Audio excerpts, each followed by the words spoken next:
I wanted to take a minute and just talk about my Aunt Bev. Recently attended her funeral, and it hit me in a unique way. Granted, things are hitting me in a more unique way ever since we started farming and restoring this house where my great-grandpa and great-great-grandpa died. But it was interesting because Bev wasn't actually blood related to us. But my little sister and I called her Aunt Bev probably after 30 days of knowing her. Because when we first met Bev, she was going through a similar scenario to what my mom was. My mom was going through a divorce. Bev had just lost her husband. He had passed away. And so they were both navigating life without their spouses. My little sister and I recognized very, very quickly that Bev was crazy. She was the right kind of crazy to be my mom's friend, and we knew she was probably going to be part of our lives for a long time. But she was different than a lot of the other people in that time frame, because a lot of my mom's friends in that era were going through a similar scenario where they had lost a spouse or they were getting a divorce. Most of them had so many things going on in their own lives, they rarely paid attention to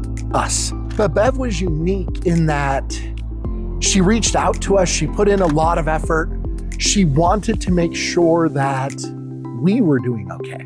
She wanted to make sure that we were finding ways to be happy and express ourselves and everything else. As you sit back and look at it, we started calling her Aunt Bev, not just because she started hanging around all the time, but because she treated us like she was family, even though she wasn't blood. From 13 to 19 years old, she was one of the most involved people in my life, and she wasn't blood. Like, she was more involved than many of my real aunts and uncles, more involved than many different family members, just because it was something that she put forth a legitimate effort into doing. We loved and appreciated everything that she had done for us. But what's intriguing, at 19, I went to South America for a couple of years, into Peru. Then I got back, and dating and all of that stuff took priority. And then I got married, and kids and work and everything else took priority. And I didn't spend very much time with Bev while I was an adult. And sitting at the funeral, I couldn't help but wonder why. So we went over to the church after. Bev's paintings were all over, and I couldn't help but think what a great artist she was. And I couldn't help but ask myself, why didn't I take the time to sit down and learn to paint from her? They had different things she had sewn out. Why didn't I take the time to learn some of those?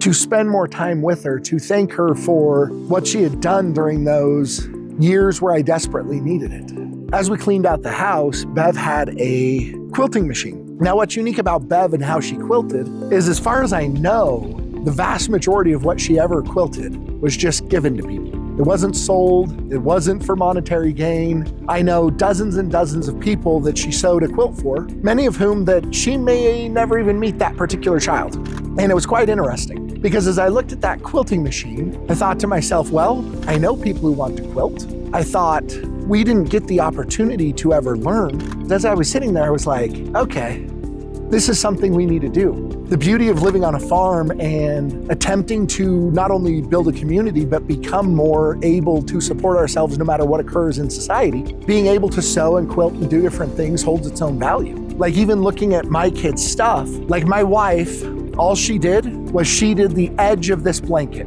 Most of the burp cloths, most of the little blankets that we had, my wife had stitched up.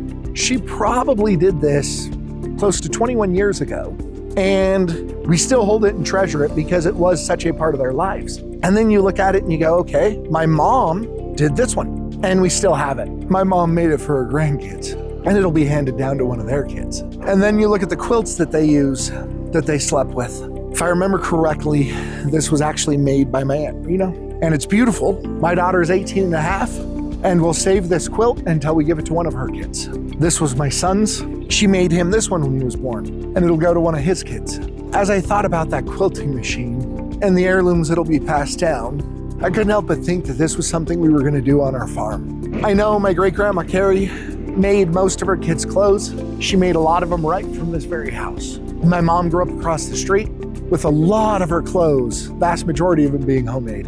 As I looked at the souvenirs we've taken from somebody's talent, things that'll be passed down for decades, I figured we're going to start making blankets, quilts. But then the more I thought about it over the next day or two, I don't want to make just quilts.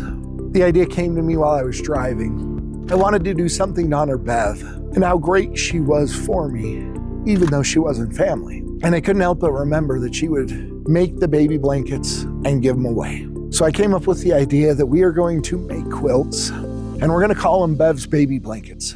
I won't get to learn from her, but we will get to use her machines. We will get to use some of her tools and everything else to make quilts that hopefully will be passed down from one generation to another.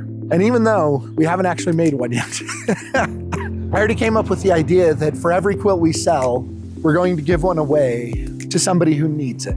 Kid whose family's in like the battered women's shelter, or the kid who's sitting in a foster home, or the kid whose parents are getting a divorce, and he or she just doesn't understand the world yet. It's amazing what a good blanket can do. I know I kept my baby blanket on my bed till I was probably 18 and it was totally destroyed. My aunt gave my wife and I a quilt when we were married. My mom came over and saw I was using it as a blanket. And she said, don't let your aunt see you doing that because this is designed to last forever. You don't just use it as a blanket. And I remember very clearly what I told my mom. I was like, no, this particular quilt isn't gonna be passed down. This one's gonna be used and lived with. And I probably had that quilt for 18 years before there were so many threads. The quilt itself was falling apart because I'd slept with it pretty much every night for like 18 years after my wife and I were married.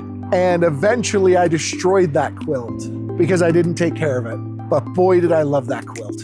Boy, was it nice wrapping it up around me when my own kids were sick and I needed to rock them to sleep in the recliner, or when I wasn't feeling good and you needed a hug from a family member that was far away.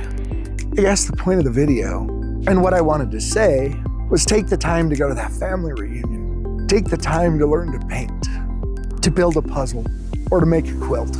Because you won't get those moments back and you'll very likely regret them later. Take the time to sit on your front porch and swing in the sun while a stupid fly is landing on you. Take the time to do the important things. Although Bev's gone, and I won't have the chance to sit and do those things with her, hopefully I'll do a much better job of seizing the opportunity to do those things with others. Although we're trying to build the YouTube channel, I'm not gonna tell you to like and subscribe. Put your phone down, hug your wife and your kids, and call your mom.